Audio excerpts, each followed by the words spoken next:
Hello, the time is 6:06 GMT. This is Weekend from the BBC World Service. I'm Paul Henley. And today we're looking at events in the French capital. Let's try to bring you up to date first with the sequence of what happened. The French president having declared a state of emergency following a series of attacks on crowds of people out for the evening last night in Paris. 114 people have been confirmed dead so far in what's been described as the deadliest violence in France since the Second World War. At least 200 people have been injured. Over the next hour, we'll get the latest from Paris and examine reaction to events around the world. Let's hear how things unfolded. It was Friday night, a mild evening, and many people were out and about, enjoying a drink or dinner.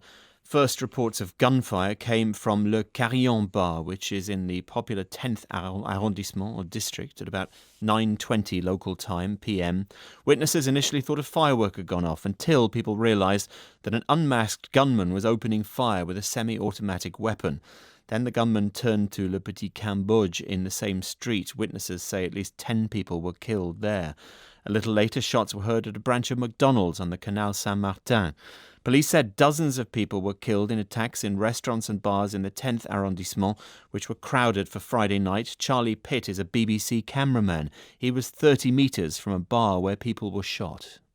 It sounded like firecrackers to start off with, but then it lasted a long time. It obviously wasn't firecrackers. It probably went on for about a minute, and then there was a gap of about probably 10 seconds, and it started again. Everybody was sort of realised that it wasn't firecrackers and was sort of running everywhere. So when it calmed down, I walked back to it, and there were tables and chairs everywhere. We helped some injured women, but there were people obviously dead. I mean, there was shattered windows, and I mean, it was a complete mess. Blood everywhere. Further north, the national football side was playing a friendly match against Germany at the national stadium, the Stade de France, when the first blast happened. The sound of a bomb could easily be heard within the stadium, and it was picked up by the TV cameras filming the match.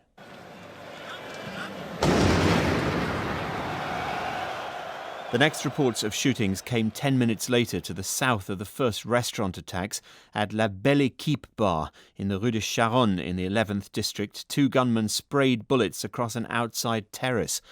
A Paris City Hall official said 4 gunmen systematically killed nearly 90 young people attending a concert by an American rock band at the Bataclan Music Hall in the 11th arrondissement, not far from Bastille in the northeast of the capital. Jonathan Hill was outside the Bataclan when he witnessed the start of the attack there. I heard 3 distinct firing shots that at first I didn't believe were actual shots from a gun. They almost sounded like fireworks cracking off in the middle of the street. And while that happened, I saw a guy. He was probably about 6'4", maybe 6'5", quite a heavy-set man, looked Caucasian from about 50 yards away. And he was in the middle of the street shouting "Allez, allez" at people. He almost seemed to be a good Samaritan, telling people to get out from the cafes and go inside. As that happened, I saw another shot, and I saw someone collapse to the floor outside the Bataclan. In total, there were 6 incidents. Police say 8 attackers have been killed, most of whom appear to have blown themselves up. For the next hour, we're joined by the French-Algerian journalist Nabila Ramdani, with us live in the studio. Nabila, initial reaction to this, one of horror, I suppose. Well, absolutely. I mean, clearly this is the worst terrorist incident in the history of modern France by far. And we were all horrified by what happened in the Charlie Hebdo attacks in January. But even that monstrosity is now overshadowed by this. And the carnage was unspeakable, especially as it relates to soft targets. It's the easiest thing in the world to murder unarmed civilians with automatic gunfire and explosives. And that's exactly what these terrorists have done. And we can be certain that there will be all kinds of people amongst the victims, people from all backgrounds. There will be plenty of tourists to Paris as well, and people of all faiths who have died yesterday. And from what we know so far, there were hardly any attempts to attack what might be considered authority figures, that is to say, politicians or members of the security services. And in this sense, it was the most cowardly operation possible. You say that these were easy targets. Was this an attack without particular skill? It must have taken a fair degree of coordination and planning. Oh, you refer to, soft targets in the sense that, they were clearly targeting people who were relaxing, going out on a Friday night, enjoying themselves in restaurants, in concert halls, in football stadiums, doing what people should be doing on a Friday night, effectively enjoying, a very warm evening for November and, just enjoying themselves effectively. But as you said, the weapons that were used, we're talking about grenades, certainly explosives, Kalashnikov wielding gunmen. These are the kind of military weapons that have been used, and they indicate, the way the attacks were perpetrated, the coordination, everything indicates that it has been planned for a long time. And that's what the security services would be looking at now. How many people were involved? And my contention would be that it is likely that there would be more than the 8 people who have been killed so far. Because of the scale of the tragedy, they will be looking at how come the weapons came into the country. And in fact, it's fairly easy to drive in weapons to France through the Belgian border, for example, or from the east. And, people pay for that kind of weapons in cash. And that's certainly, the kind of security failures that the French government will have to address. There will certainly be a review in the security services and looking at the gaps that effectively allowed such a tragedy to strike yet again in the heart of the capital. The president has declared a state of emergency. That was last done actually 10 years ago during the riots in Paris. What does it mean for France, and how will it help the security services? We have heard from the president, he's in very defiant words from him. He said, we are going to fight and our fight will be merciless. And that indicates a very tough stance, against terrorism. But, I have to say, I've lived and grown up in Paris, but I've been based in London for a number of years now.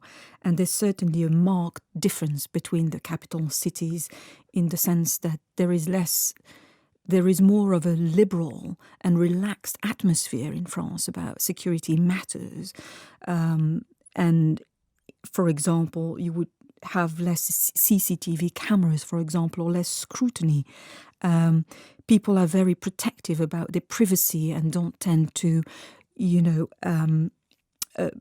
flag up incidents, for example, or and that is certainly something that will. The mood in Paris will be changed. Even after the Charlie Hebdo shootings, when a magazine was targeted and journalists were killed back in January, even after that, the security state of alert was a little more relaxed than London, do you think? Yes, of course, the security level was stepped up in France, but I'm afraid that kind of relaxed attitude has characterized security policies even since the Charlie Hebdo attacks. And there has also been a great deal of tokenism, that is to say, increasing the number of soldiers standing outside tourist sites like the Eiffel Tower, for example, and arresting low-level dissenters who post suspicious material on Twitter and Facebook. In fact, just a few days ago, on Armistice Day, there was a great government announcement about a man like this who had posted threats against Charlie Hebdo and against the naval base in Toulon in the south of France. And this individual became the biggest story on Armistice Day. Now, the evidence behind the threat was very weak indeed. And yet, a few days later, we get a bloodbath like this. And again, there seems to be no warning whatsoever. Nabila, we'll come back to you, but let's hear now from someone who saw part of what was going on. He didn't want to give his name when he spoke to my colleague Alice Baxter, but he watched much of the violence unfold from his flat in the 11th arrondissement. Yeah, I went at the window and there was this guy with the Kalashnikov firing. It was at the corner, so he was firing in all the direction of all the street in this corner. So then a car came. He entered into the car and then went away with the car. And actually, there were three guys. That were not killed by this killer and escaped. And so I didn't expect this situation was so terrifying. Then I checked better from the window. I saw a crowd of people going in the direction of body on the ground. And so I called the police, but many people were calling the police. And then I went down the street. It was probably not the best things to do, but I realized that there were in a bar many other body, more or less 4 or 5 bodies. So you saw around 5 or 4 dead bodies on the street. That must have been incredibly harrowing. This bar is like in the Parisian style, the table on the street. So the people were couldn't move. So they were between the wall and the table, and they were on the ground between the chair and the table. So then there was some cars with the driver. There was a car with the driver and the person, the passenger, also dead. And since this car was in the middle of the corner, it was blocking the situation. So also for the ambulance was difficult to arrive. Then the police arrived. They asked it to go home. At the beginning was difficult because there was a lot of people around. They make us understand that the terrorists were still everywhere. So then everybody went home, and I stayed at home practically without light, not to. And then I went on the back of the apartment, not to stay at the window because it was unsafe. Yeah, I mean, we know that the mayor of Paris has advised people and has done so for several hours now to stay inside, effectively creating a lockdown in central Paris. What you've been describing, it's just extraordinary. This is central downtown Paris. It's vibrant. It's Friday night. It's an area that really epitomizes the cafe culture of Paris. So the sights that you've seen, you must still really be digesting them all. I also understand that police snipers took up positions in your apartment and you then had to hide in the bathroom.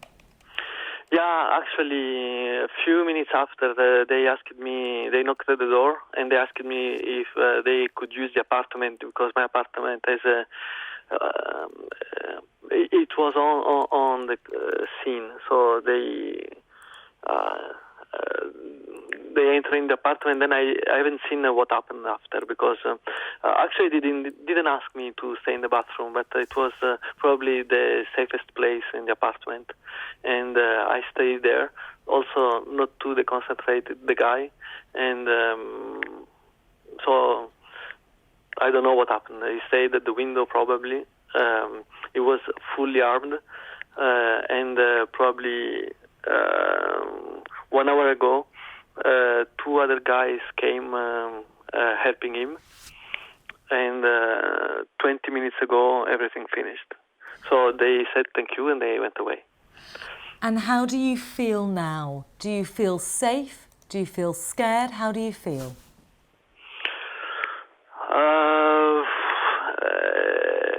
It's a difficult question because now probably the situation is under control, probably. But last time when happened the Charlie Hebdo, the following day was not safe at all. And I was probably lucky that in that moment I was at home having dinner because if by chance was going to a supermarket to buy something, I could be in the middle of everything. So it can happen. That's one eyewitness from the 11th arrondissement who saw things unfold from the windows of his flat in Paris. You're listening to the BBC World Service. I'm Paul Henley with this special edition of Weekend. Let's talk to the BBC's Hugh Schofield in Paris. Welcome, Hugh. Tell us about the area where most of these attacks happened first. How would you describe the area? Centre of nightlife, but a very young place to go out, right? Just outside the centre. Well, I mean, it's effectively in the city centre. It's inside, well towards the centre of Paris, the eastern side, around the Place de la République. Anyone who knows Paris and who's been out of an evening, that wants to spend the evening with young people, it will tend to be around that area that they'll look. The Rue Oberkampf, very famous. The Canal Saint-Martin, which crosses it, again, very famous. Lots and lots of cafes. Lots and lots of restaurants, lots and lots of venues, as this Bataclan is, and a place where, if you chose to, hit young people living the Western lifestyle, you would go to, because that's where you will see lots of them, particularly on a Friday evening, a very mild Friday evening, everyone sitting outside. Absolutely, it would have been absolutely packed out around there last night. You were there last night in the aftermath of these attacks. What were people saying? Well, I mean, it was difficult to find anyone really out and about, because it was a very surreal, eerie atmosphere. The streets had been totally cleared. People were peeping out from behind their shutters. The restaurants that were there had put their shutters down, but people who were inside were sort of edging out and wanted to know what was going on. It wasn't until time advanced that the full scale of the horror became apparent. I mean, at the beginning we were talking about a handful of dead, and a handful of dead is terrible, but it's something which people have learnt in Paris to, take as part of the routine of year-to-year life. But when the toll, reached these figures of 40, 50, 60, and then 120, I think then it became very different. And as I walked back to where I spent the night last night, through empty streets, with the police presence everywhere, very, very quiet. You could see huddled groups of people looking very, very distraught and just talking to each other quietly, trying to make sense of what had happened. I mean, I'm not sure it has really sunk in. People will have been out last night drinking. It will have seemed very, very surreal what happened. And I don't think until this morning and the cold light of day hits them, people will really start to appreciate quite how appalling this is. And I suppose, potentially now, people will think, well, everyone's at risk. Well, yes. I mean, we say this every time, don't we? Back in January, that was the cry. And that was the official cry, but maybe not exactly what people felt. Well, I think it was what people felt up to a point, but you're right. I mean, it's still a big city, and everyone says after a big terrorist attack, of course, it could happen to us, and it could happen to us. But of course, back then, you're right. I mean, there were targets. I mean, people could sort of find a degree of relief by saying to themselves, "Well, I'm not a radical journalist working for a scurrilous newspaper, nor am I Jewish in most cases. Therefore, I'm relatively safe." That, it is true, is not really a kind of way of thinking which is going to come to people's help anymore. This was very random, very indiscriminate, and aimed at just regular life in the middle of Paris. People doing what they do. Everyone in Paris will know somebody or of somebody who was at the Bataclan last night. I can assure you, there would have been 1,000 or more people there. They will have been mainly from Paris proper. Everyone will have a story connected to last night. And the other thing to mention is, of course, that these are suicide attacks. The ones in the Stade de France were suicide attacks. In the Bataclan, we now know that they were suicide attacks too, in the sense that they blew themselves up at the last minute as the police came in. And that also gives a terrifying new element to all of this. And you hear on the radio now, this morning, comparisons with the Middle East, with Beirut. I mean, technically it is that. I mean, this is horror on a Beirut scale. Nabila Ramdani, you'll echo that. Yes, absolutely. And as far as I can remember, these are probably the first suicide attacks ever in modern history of France. And I think Hugh is quite right about how the mood of the country has been transformed dramatically. it will certainly change the feel of Paris, and there will certainly be a sense that not enough has been done after the Charlie Hebdo attacks. Yes, people came out, millions of them on the streets, led by world leaders, but mainly expressing their outrage. But beyond that, there is a sense that not a great deal has been done to deal with those attacks, and people will be looking for strong political action now. And, like any capital city, Paris tends to move on from horror. But I think for far too long, Paris has remained a pretty liberal city as far as security is concerned. We'll talk about wider reaction a bit later on in the programme. Hugh Schofield, there must have been a storm of phone calls all over Paris, all over France, all over the world saying, are you okay? Are you safe? Because there were so many attacks. There was such confusion about what was happening where. The fear factor was huge. Well, I have a personal story to relate there. I have a very good friend who was in the Bataclan, and I only discovered that when her husband texted me saying, I think she's all right, because from a completely unknown phone, I got a message saying, darling, I'm okay. But it wasn't signed anything. He assumed that it was from Teresa, his wife. You still don't know? He does know now. She's in hospital at the Hospital Saint Antoine. I found out that just half an hour ago, but overnight he didn't know.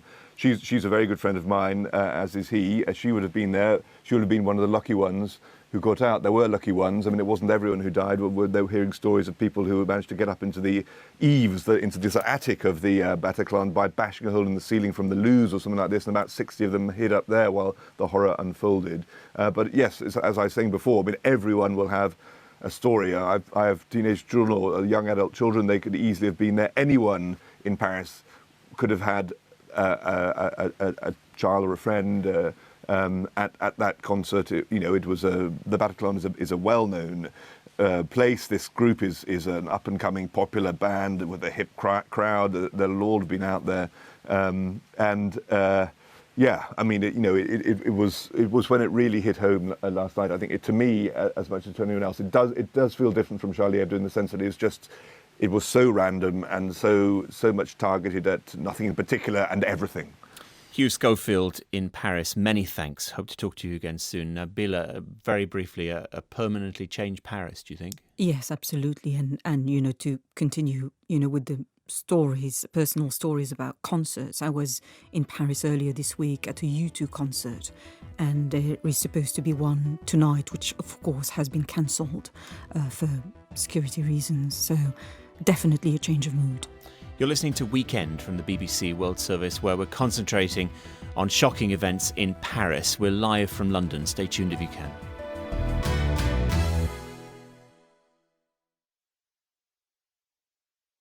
With bbc.com/news, you get the latest news stories anytime you like. bbc.com/news offers you the most comprehensive news coverage in the world, and its stories are easy to search and navigate. Whether you're interested in science, health, technology or business, the bbc.com/news website can offer it all. It also gives you the opportunity to listen live to our news output or check the latest breaking news with our minute-by-minute news feed. If you want to take the news with you, we offer you downloadable podcasts to listen at your convenience, or archive programming so you can catch up on the programmes you've missed. Or you can access bbc.com/news on your mobile phone. bbc.com/news also lets you give feedback direct to our programme teams. All this content, coverage and opportunity makes the BBC the world leader in news coverage online. bbc.com/news. It's 6:30 GMT. This is Weekend from the BBC World Service. Coming up, we'll have more on the attacks in Paris, where more than 120 people have been killed in a rampage by gunmen and suicide bombers. We'll get international reaction. And I'll be joined by two guests, the Sunday Times foreign correspondent Christina Lamb and Zia Miral of the Centre on Religious and Global Affairs in London. All to come after the world news. BBC News with Fiona MacDonald. At least 120 people have been killed in multiple shootings and bomb attacks in Paris. The worst bloodshed was at a rock concert where gunmen with automatic weapons took hostages and began shooting them. 3 of the attackers blew themselves up with suicide vests when police stormed the Bataclan venue, and a 4th was shot dead. Earlier, the gunmen sprayed nearby restaurants with bullets, causing many casualties. Others set off bombs outside the National Stadium where France were playing Germany. In all, prosecutors say 8 assailants were killed, 7 of them suicide bombers. The French President François Hollande has declared a state of emergency in response to the attacks. 1,500 troops have been deployed to help people in Paris. Most public buildings will not open on Saturday. After visiting the concert hall where the worst killings took place, President Hollande said France would fight mercilessly against the terrorists responsible. The Paris killings have provoked worldwide condemnation. President Obama said it was an attack on all humanity and said the United States was ready to provide any assistance France required. President Xi Jinping of China offered his condolences and told President Hollande he was prepared to step up cooperation against terrorism.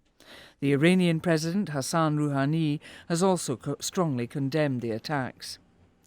In other news, experts at the International Monetary Fund have recommended that the Chinese currency, the yuan, join the elite currencies used in international commerce. The IMF chief backed their endorsement, which will go to a full executive board meeting in late November. And Russian athletes are facing a ban from international track and field events. Their athletics federation has been provisionally suspended after the country was accused of running a state-sponsored doping operation. BBC News.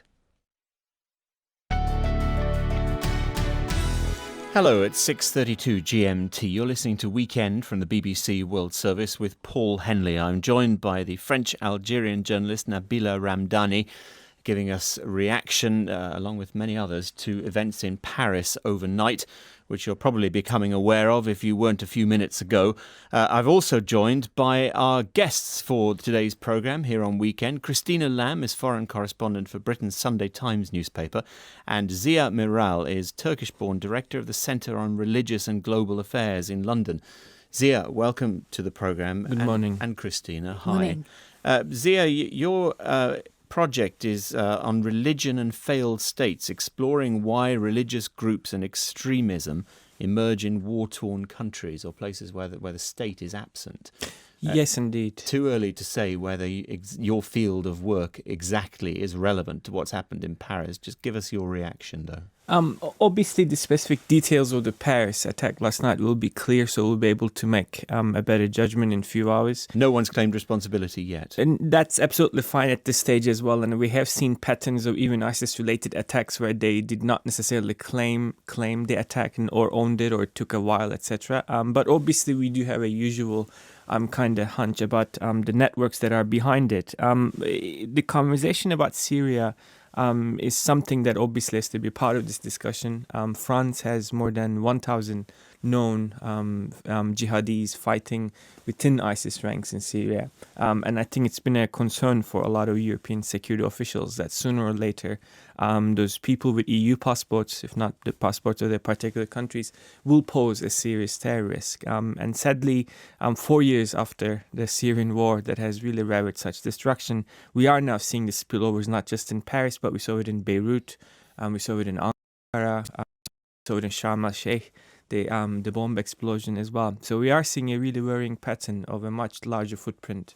Christina Lamb, as a multi-award-winning foreign correspondent, do you feel a gravitational pull to awful events like this one? Well, I think like everybody, I was absolutely horrified by watching what was happening overnight. I think particularly here in the UK, it's our neighbour. Lots of us have been to Paris, and so it feels a bit different to, I've covered a lot of terrorist attacks in places further away, but this is very close to home. And actually, to many people all over the world, especially perhaps Americans, Paris is the most easily imaginable foreign place, isn't it? Yes, it's full of iconic places, the Eiffel Tower, the Louvre and the Arc de Triomphe, and, so people can picture the city, and the scenes that we saw overnight of, absolute fear and chaos through the city. Of course, I suppose the closest thing that it reminds me of is the Mumbai attacks, when there was a series of attacks in restaurants and hotels and stations through the city. But you see how, we don't know how many people it was yet, but a small group of people can really bring complete carnage to a city. Nabila Ramdani, you haven't stopped working, I know, since news of this attack broke, and I know you haven't even been to bed. But just as a Parisian, this must feel like a personal blow, does it? Well, it absolutely is. I was born and grew up in the city, and it's a very familiar place for me. The Stade de France, for example, I was there watching, the multi-ethnic football team winning the World Cup in 1998. That was part of, my early memories as a young adult. And now it will be definitely associated with a crime scene. I've frequented the Bataclan concert hall many times, enjoying, classical music there. And again, that was part of my youthful memories, which will be forever associated with a tragedy on a major scale. So, Bataclan is going to become one of those world-famous words, a bit like Atocha in Madrid, that people will forever associate with terrorism, isn't it? Does it have a meaning? In Old French, it's something like a big booming sound, isn't it? It is, absolutely. And ironically, the irony is that, it's almost an onomatopoeia now, meaning that a sound corresponds to an actual tragedy that's happened at the heart of it, and it's actually the place where there were the largest number of victims who congregated for a night out to enjoy a concert and had no idea that it would end up, this is the stuff of a horror film. Let's focus for a moment on world leaders' reaction to what's happened. In the early hours of this morning, President François Hollande visited the scene of the Bataclan concert hall we've just been talking about, and he promised that France would be ruthless in the fight against terrorists.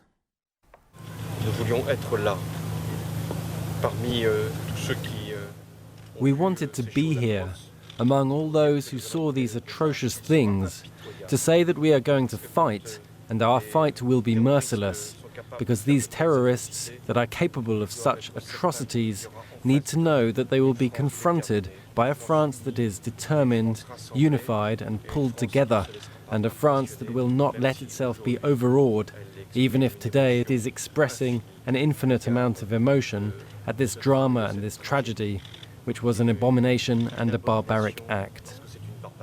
The newly elected Canadian Prime Minister Justin Trudeau promised that his country would offer all possible assistance. Obviously, our hearts and thoughts and prayers go out to our French cousins through this dark and terrible time. These terrorist attacks are deeply worrying and obviously unsettling to people around the world. We have offered all of our help and support to the government of France, to the people of France at this time.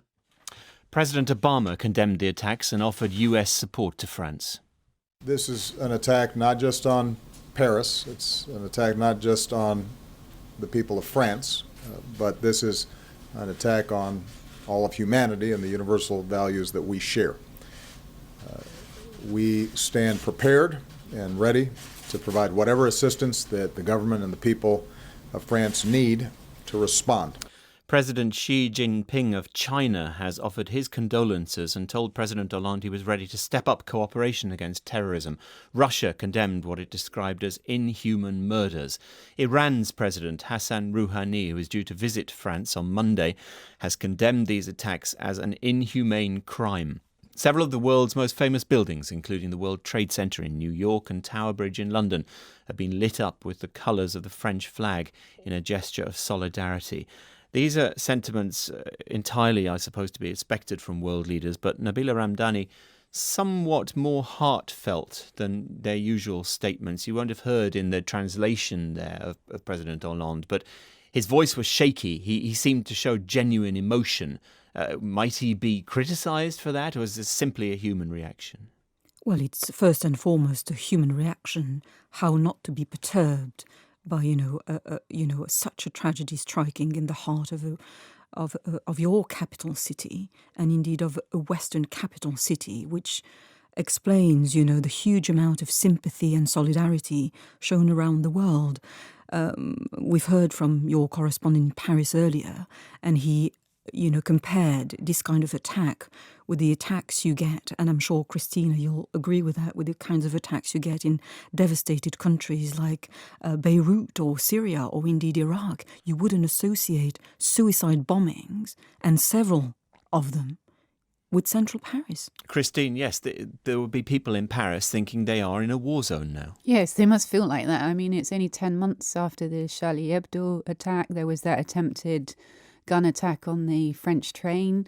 So people are going to be feeling as though they're under siege, and they would have thought after what happened with the Charlie Hebdo attack that there would have been, a real crackdown by the security services to try and make sure that nothing like that could happen again. The fact that these people somehow seem to have brought heavy weapons into France's capital must be terrifying people. I suppose, Zia Meral, there will be people, for instance, in Turkey, saying, now you know how it feels to be at the centre of something this awful. Not just in Turkey. I think we have seen comments in social media throughout the night where people across the Middle East have said, this is horrendous, this is horrible, but there's actually a war unfolding, and not only in Syria, but we are seeing violence in Yemen, in Libya, and Iraq, and etc. But I think it just once again highlights how interconnected all of the risks that we face, as well as the tragedies, and there's no more that clear sense of wars are happening just over there, and they don't touch us, and somewhat we are immune from the risks that we have seen. And what is also similarly heartbreaking is millions of people who are on the move, in fact even heading to perhaps France to seek asylum, and then now pretty much facing the not only the prejudices that they will face and the tensions. In fact, we have seen calls about refugees even last night. They're somewhat blaming them even for this incident, but they're also now experiencing this tragedy coming with them to It's the one Central thing you Europe. hear from newly arrived refugees in European countries, isn't it? Even though they're heartbroken, exhausted, they at least say they feel safe. That might be eroded a little now. Exactly. And I think none of us are safe when there is such a prolonged war unfolding merely a few hours flight away. And I think that's a great wake-up call once again to European leaders who have been aware of that for a while, that for a very long time we let the Syria crisis run very deep and wild, and European Union still does not have any cohesive and coherent policy on how to engage with these issues. Yeah, the interesting thing is going to be what the reaction is to this, and whether that will change what's happening in Syria, whether people will now start to feel that they'll want to put boots on the ground, or but I'm sure there's going to be some reaction. This is the BBC World Service. The programme is Weekend. It's 6:43 GMT. More on Paris in a moment. Let's move away briefly to some other significant news that's taken place in the past 24 hours. After days of mounting pressure, Kurdish forces have entered the town of Sinjar in northern Iraq, which was taken by Islamic State fighters 15 months ago. I'm joined now by the BBC's Jim Muir in Sinjar. Jim, just the town is just recaptured. Just fill us in a bit on the background to this and why this is significant. Well, as you say, the town had been in IS, Islamic State, hands for 15 months, and most of it, I should say, because there was a counterattack by the Kurds, I think late last year, if memory serves, and they recaptured part of it, about 20 or 30% of the town. But now, with a really concerted push and a lot of air support from coalition jets, who did a lot of softening up bombing of IS positions in and around the town, with the Kurdish forces pushing in on several fronts, mainly from the east and the west along the main road. So, in fact, the IS fighters found themselves cut off, surrounded and under heavy bombardment. So it seems they decided to to basically pull out at that stage, because they didn't really fight street by street and house by house as had been feared. Strategically, it's very important. It's right near the Syrian border. So IS forces now controlling Mosul in northern Iraq, one of their biggest prizes, which they took in June last year.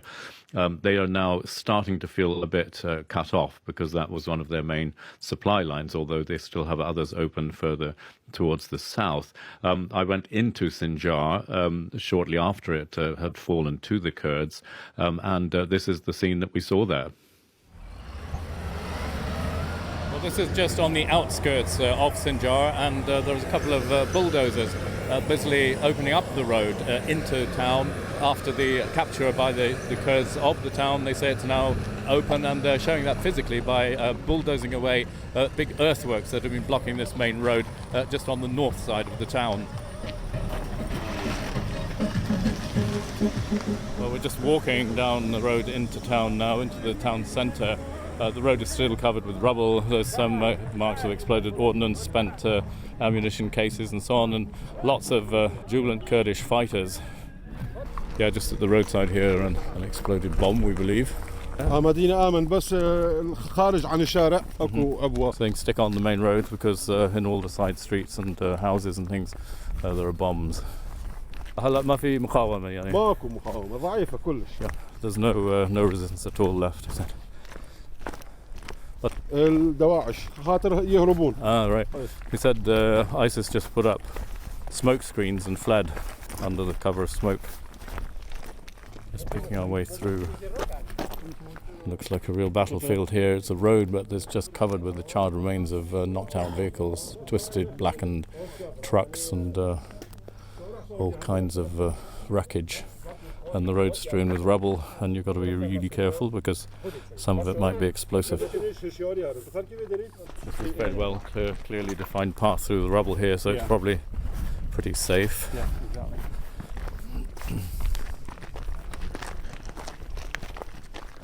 Hard to imagine this as a kind of busy main street sort of thing. It's just reduced to rubble, isn't it? Yeah. Are you happy today? Very, very, very happy. I'm very happy. Sinjar is free. We're happy. Are you Kurdish or? I'm Yazdian. You're Yazdian. Yes. My hope to see Sinjar is free from Daesh. Daesh is no good man. Daesh is animal. No like animal. Animal is good from Daesh. I see what you mean. Oh. Now we're just making our way out of this town again, and it's actually going to be a little bit more dangerous, because the bulldozers have moved further in. They're clearing rubble in the streets, and that means that there could be bombs and unexploded ordnance mixed up in that rubble and detonated. So the big cleanup is just beginning, a long way to go, and only then will civilians be allowed back in, because it is really very dangerous going around in all this rubble with unexploded bombs and booby traps and so on. Most of the population who fled here, and it is completely depopulated now, we haven't seen a single civilian, were of course Yazidis, something like 70%. And for them, the reconstruction of this town, which is in many ways was their capital, and they do want to see it as the capital of a new province of Iraq, for them that will have to go along with kind of psychological reconstruction after the traumas they've been through. Their women kidnapped, treated as sex slaves, men shot, children abducted. They're calling it attempted genocide, and it really does meet that definition. That was Jim Muir reporting, and Jim's still with us live. What does this mean then for Islamic State, Jim? Well, it is certainly a blow, but I don't think we should regard it as the beginning of a big collapse. For one thing, what the coalition is lacking, I'm talking about the Western-led coalition, is reliable partners on the ground. Now, the Kurds in northern Iraq have turned to be good partners. They're very motivated, they're quite cohesive, and they can carry out this sort of success against IS. But in the rest of Iraq, for example, Ramadi, a provincial capital, Mosul, another provincial capital, they're still in IS hands, and of course large swathes of the country, and indeed lots of Syria as well. So it's still a long way to go before IS is against the ropes, and this is a blow, but it's certainly not a knockout blow. Jim Muir in Sinjar, many thanks for coming on the programme. Christina Lamb, Sunday Times foreign correspondent. Reaction to that? Well, I mean, it's a huge development. And as Jim said, this is finally some local forces on the ground that show that they can take on ISIS. It's slightly complicated for the West because obviously the Turks would rather that the West were not working with the Kurds on this. But as he said, it's a big development, but it's not the end of anything. Sinjar is strategically halfway between the two main key bases of ISIS, Mosul in Iraq and Raqqa in Syria. So this is going to really affect them, but we'll see what happens next. Zia Maral, Turkish-born, director of the Centre on Religion and Global Affairs here in London. There is an extent, isn't there? And there will, of course, it won't come as great news to the Turkish government, but this is a good war for Kurdish people. It is. I think from the Turkish government or state's perspective, say Peshmerga forces in northern Iraq are seen as allies. In fact, Turkey has provided training and weapons, and for the last, in fact, even 2 years. The main Turkish perspective on this relates to a group called PKK, which is outlawed as a terror organization. And over the summer, we have seen some 160 or so, I think, security officials killed in Turkey in attacks by PKK. So when Turkey sees advances, particularly in northern Syria, it is seeing it through its own national security threat perspective from now on. I mean, I think in the initial parts of the Syria conflict, it was more about shaping the way things unfold in Syria for its own interests or its stand. But now it's more about self-preservation. So, and Kurdistan in Iraq has been good news for Turkey for so many reasons, economically, as well as energy interests, as well as its presence in Iraq affairs. But I think in Syria it could also happen the same way too, and a Kurdish governed northern Syria could very well be a positive asset. But again, the question of PKK, whether they will declare an indefinite ceasefire to Turkey and actually pursue Kurdish rights in a more democratic means in Turkey, that would be the acid test of that. Nabila Ramdani, French-Algerian journalist, still with us in the studio. We've heard unconfirmed reports that some of the attackers in Paris, the main subject of this programme, said this is for Syria. And there is an extent to which, isn't there, that a defeat, however insignificant or significant in the war that's going on in Syria, a defeat for Islamic State is more cause for violent repercussion in the West, no? Well, of course, you can't overlook the fact that France has been striking Syria recently, and it has started to do so mainly against IS targets. So, hearing such slogans in Paris after such horrific attacks might suggest that it might be linked to François Hollande's foreign policy. He's very much a socialist at home, but when it comes to foreign policy, he's very much of a hawk. He's been willing to intervene in Syria very early on. Remember, he wanted to join a coalition with the British and indeed the Americans before a vote in the British Parliament stopped all that, and he had to cancel his plans, as it were. But he has always been in favour of an intervention. Let's not forget that he intervened in Mali, for example, defeating radical forces, and he, instead of pulling out forces from Afghanistan, he reinforced his position there, and indeed in Africa, where he, during his presidential campaign, promised that he would pull out. He did anything but. In terms of foreign policy, he's a confirmed interventionist, isn't he? I mean, that's been his track record. Very much so. He's been he has an appalling track record as far as domestic policy is concerned, especially his economic policies. And it is the classic example of an unpopular president at home trying to firm up or build up some sort of support at home by intervening abroad. Don't you think the fact that these attacks are happening in France is also to do with the domestic situation and the way that the Muslim community is not very integrated and feel that they are mistreated? You're absolutely right, Christina, and it might be a combination of all this, actually. In fact, what struck me about the background of the Charlie Hebdo shooters, for example, is that they came from an extremely troubled and by no means particularly religious background. They had been under surveillance. They were very well known to the authorities and had spent a lot of time in prison. And, they were effectively a handful of damaged sociopathic young terrorists. By the standards of French journalists, you're a little out on a limb there, aren't you? As a French Algerian, rather more willing than some to criticise the French way of doing things, aren't you?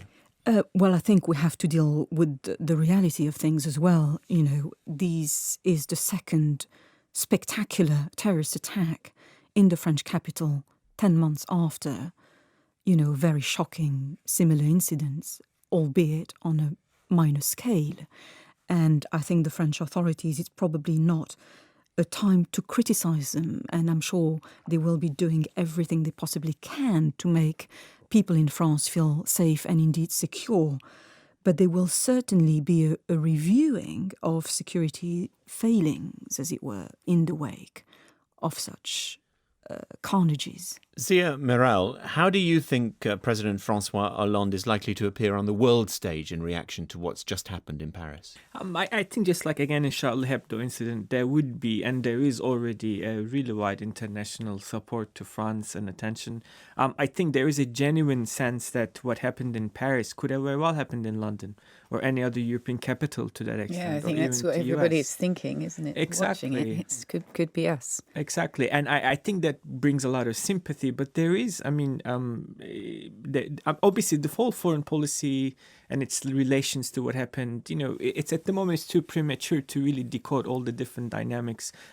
Could we have ignored ISIS? Would it have made it safer for us? Not necessarily, really. Obviously, there are a lot of long-term structural issues with cohesion or migrant populations and etc. There's obviously a very deep social question to ask. Why is it France possibly produced more jihadis heading into Syria than, in fact, other countries in Although Europe only as well? marginally ahead of the UK. That's also a similar discussion to have as well. But I think even with we have all these caveats, and as someone who, whose academic studies has been on religious violence in West Africa as well as across the Middle East as well too, there's still agency, there's still particular types of people, ideologies. And ultimately, I think France was right to partake in the coalition against ISIS. But doesn't this bring into question a lot this whole much vaunted counter-radicalization policies? I mean, these things are obviously not working. They're not, because issues are much more complicated than simply just forcing Muslims to condemn violence done in the name of Islam and etc. It does need a much more robust and long-term perspective. But terror is a given on this global age that we live in. I think there will always be a sense that we are facing these risks when so many wars are unfolding very near to us. Nabila. But dare I say, we don't know anything about the background of, the perpetrators. But and that's very important to stress. Yeah. It is too early to say who these attackers were. Nobody's claimed responsibility. It's early days. Absolutely. But I think, with attacks like that, and we've seen them in the past, the point is that, we could be dealing with radical barbaric organizations such as the Islamic State, so-called Islamic State, or indeed Al-Qaeda. And they have been a real and present danger for many years. And that remains the case. But it says absolutely nothing about Muslims in France or Muslims around the world any more than it says anything about, the kind of attacks you see in America. They say nothing about ordinary Americans, as it were. Nabila Ramdani, French-Algerian journalist, many thanks for coming on the programme. Thanks for staying up all night. I hope you get some rest once you checked that everyone you know in Paris is all right. You're listening to BBC World Service.